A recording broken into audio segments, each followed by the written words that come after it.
Assalamualaikum dan salam sejahtera semua. Saya Tutor Aida, apa khabar semua?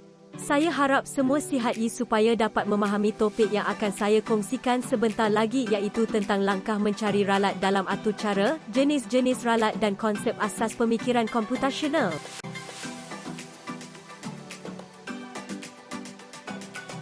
Okey, kita pergi ke subtopik yang pertama iaitu pemikiran komputasional.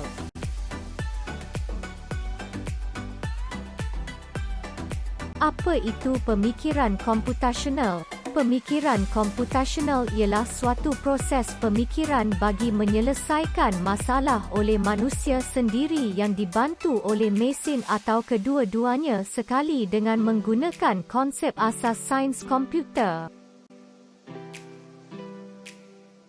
Tadi kita sudah belajar tentang maksud pemikiran komputasional. Sekarang kita akan belajar tentang proses pemikiran komputasional. Terdapat 4 proses pemikiran komputasional iaitu proses pertama adalah masalah dipecahkan. Proses kedua adalah kenal pasti corak yang sama. Proses ketiga adalah perkara tidak tinggalkan dan proses yang terakhir iaitu proses keempat adalah sediakan satu model penyelesaian masalah. Terdapat 4 teknik dalam pemikiran komputasional iaitu yang pertama teknik leraian decomposition iaitu teknik yang melibatkan pemecahan suatu masalah atau sistem yang kompleks kepada bahagian-bahagian kecil bagi memudahkan pemahaman dan penyelesaian. Teknik yang kedua adalah teknik pengecaman corak pattern recognition ialah teknik yang mengenal pasti corak-corak tertentu setelah bahagian-bahagian kecil dipisahkan selepas meleraikan masalah. Teknik yang ketiga adalah teknik peniskalaan abstraction, teknik yang memfokuskan kepada aspek-aspek penting yang dapat membantu dalam penyelesaian masalah. Teknik yang terakhir adalah teknik pengitlakan generalization ialah teknik pembinaan model bagi masalah yang diselesaikan di mana model boleh dalam bentuk formula, teknik, peraturan atau langkah bagi menyelesaikan masalah. Okey, kita pergi ke subtopik yang pertama iaitu langkah-langkah mencari ralat dalam atur cara. Jom kita lihat langkah-langkah mencari ralat dalam atur cara. Terdapat 4 langkah mencari ralat dalam atur cara. Langkah pertama adalah bandingkan hasil atur cara dengan algoritma, sedokod atau carta alif. Langkah kedua adalah meneliti semula kod-kod arahan yang ditulis dalam atur cara melalui perbincangan meja. Langkah ketiga adalah baiki ralat pada kod arahan yang ditemui. Dan langkah terakhir iaitu langkah keempat adalah menguji atur cara semula. Jika masih ada ralat, ulangi langkah 1 hingga 3. Adakah anda boleh memahaminya? Saya harap anda boleh faham subtopik ini. Okey, kita berat subtopik yang kedua iaitu jenis-jenis ralat.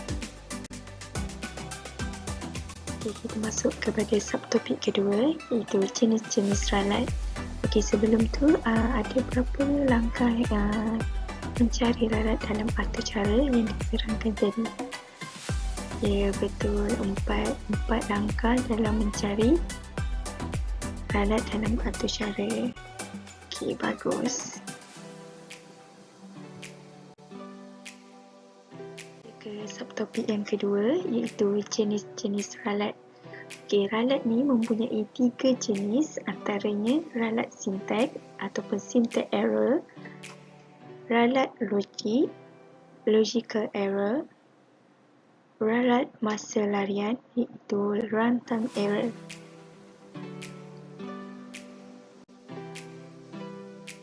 Okey, ralat yang pertama ialah ralat sintak, di mana ralat ini berlaku semasa proses menulis kod arahan atau pengekodan apabila sintak yang salah atau format pengekodan yang salah digunakan. Ralat ini akan menyebabkan maklumat yang dimasukkan ke dalam kod arahan tidak dapat dibaca oleh komputer. Sebagai contoh, .com.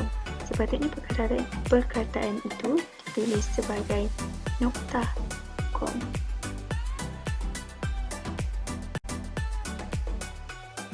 Okey, ralat yang kedua adalah ralat logik, yang mana ia berlaku semasa menulis kod arahan, di mana program ini dapat mengenal kod arahan dan melaksanakannya, tetapi menghasilkan output yang bukan diingini.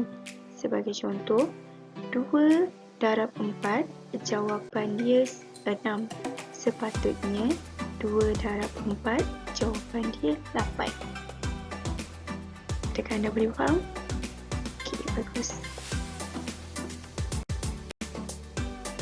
Okey, bagus. Kita pergi ke jenis ralat yang terakhir, iaitu ralat masa larian ataupun runtime error yang berlaku semasa sesuatu program sedang dilancarkan, di mana ralat ini disebabkan oleh program dan malicious software seperti virus, memori yang tidak mencukupi dan sebagainya.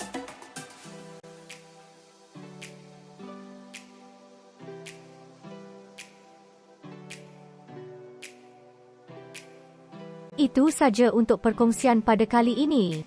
Kita jumpa di lain video. Sebarang pertanyaan boleh dikemukakan di ruangan komen atau boleh hubungi saya di Facebook atau email.